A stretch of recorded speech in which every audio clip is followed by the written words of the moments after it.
being reduced in New South Wales, South Australia and Victoria earlier this year. Flights now from Sydney to Albury, Coffs Harbour, Griffith, Narrandera, Orange, Parkes and Port Macquarie will be reduced for at least 6 months. Well, joining me live is Chair of Regional Cities at New South Wales, Matthew Dickerson. Matthew, thanks so much for your time this morning. Are you disappointed with this decision to reduce the number of flights to these regional cities?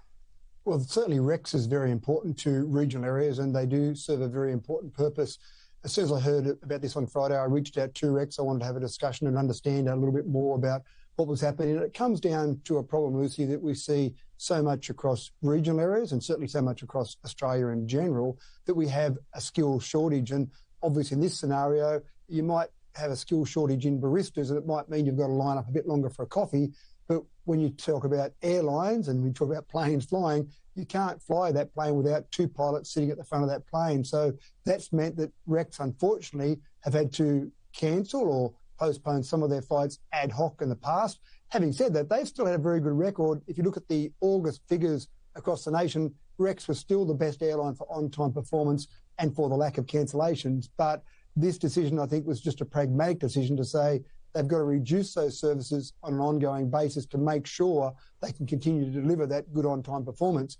One of the things I think Rex does very well is they train their own pilots. They've got a training centre in Wagga, another one in Ballarat, and they put about 50 pilots a year through those training centres. And unfortunately, I think they probably lose some of those pilots to other airlines. So I'd really call out for the government perhaps to look at all airlines and look at what training they have, because this is going to hurt regional New South Wales, there's no doubt about it. The 7 cities that you just mentioned, or 7 towns and cities you just mentioned, in addition to that, Armidale is having all services suspended until March next year. So that's 8 locations across the state that are going to be impacted.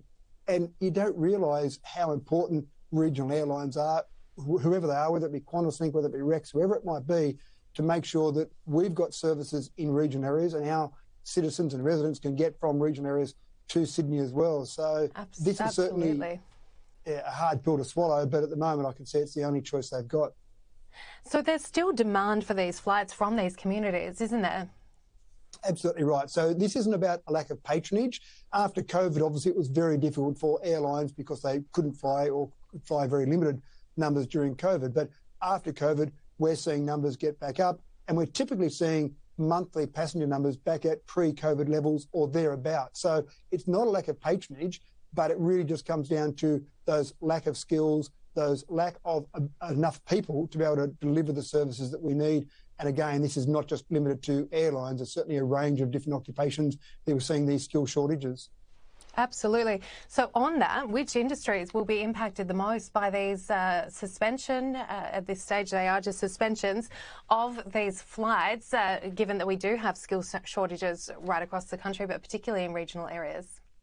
I think you'll see a lot of industries, and I don't know that we've got enough data yet, given the fact the announcement was Friday, to say exactly what industries will be affected. But I know, for example, that you'll see medical specialists who will fly out and they'll do day trips to various regional locations. So they might fly out first thing in the morning, spend a day in a regional location, then go back last thing at night. So that's certainly going to be impacted. You've also got various experts in different fields, so various consultants. It might be talking about water. It might be talking about things that are happening in regional areas where you need some expertise. It might even be legal or accounting advice. So a whole range of experts do rely on regional airlines to get out to regional locations.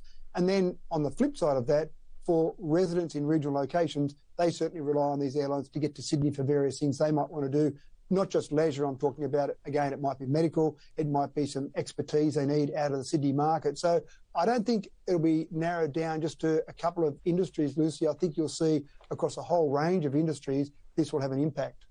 Yeah, certainly, I'm putting pressure on many of those industries, including healthcare, as you did mention.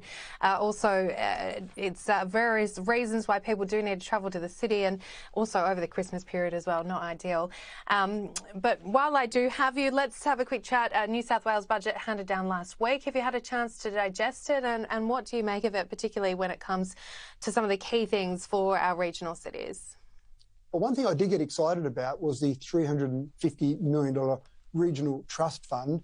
I don't have enough details around it, but whenever I hear more money for regional areas, I get excited, obviously. I don't know how the advisory council will be made up. Hopefully regional cities, New South Wales, or some councils will have a seat at that table and make decisions about where that money will go, because I think people in regional locations, councils, for example, are in a great position to decide where that money goes. We saw some money rolled out for roads, so there was the $390 million, which was essentially a re-announcement of money from April, and another $334 million. But I actually want to see some innovation as well. And I know there's an example in Queensland where you've got a council up there that's actually fitting out their garbage trucks with some cameras, and they're using some cloud services and some AI at the back end of that to do an assessment of their roads on a weekly basis to try and direct where they might go and fill those potholes in while they're small before they become large. So that type of innovation, I think, is really important. So it's not just about what's the big number. Let's see how big a number we can have to put out there. Let's see how we're going to use that money. One of the things, obviously, that's a really big issue in regional locations is we've got lots of people who want to move out here, but we don't have enough housing. And we've got several councils around the state that are doing some very innovative things. I know Tamworth is doing some great work dealing with Landcom and other landholders and council to deliver housing in a different way. So I think that's quite innovative. Even here in Dubbo, we've done a 3D printed toilet block recently as the first step towards doing 3D printed housing. We've got to be more innovative. They've put $100 million in the budget towards some regional housing, which again is great to see some money for that, but we want to work out ways we can use that money in the best possible way. We have been talking to the state government, both the last state government and the new state government, about some of the skills shortage. Now, the program we put together, I don't know that it would have specifically addressed the problem that Rex has got at the moment, but certainly we do see skill shortages, and we believe we've got a program where we can get people out to regional areas, but we haven't seen that funded yet. There was some talk about it possibly being funded in the last government, but it didn't come to fruition. And in this latest budget, we haven't seen any money for that as well. But the other thing I suppose that's really important is around a methodology. We've got some problems we've had for many years with under forecasting our population growth in regional areas. So what that means is then the state government puts fewer resources in terms of what teachers, what nurses, what police might be needed in regional locations. And then we find that we've got shortages in those areas because our areas are growing faster than it's being forecast. So that's been an issue we've been working on for some time as well. Absolutely. Well, as you say, it is certainly positive that there is a regional trust fund there. There's money in it, but where it's going to go is yet to be seen. So hopefully to at least some of the things you've mentioned there, because there is a long list. Thank you so much, Matthew Dickinson. I appreciate your time this morning. My pleasure, Lucy.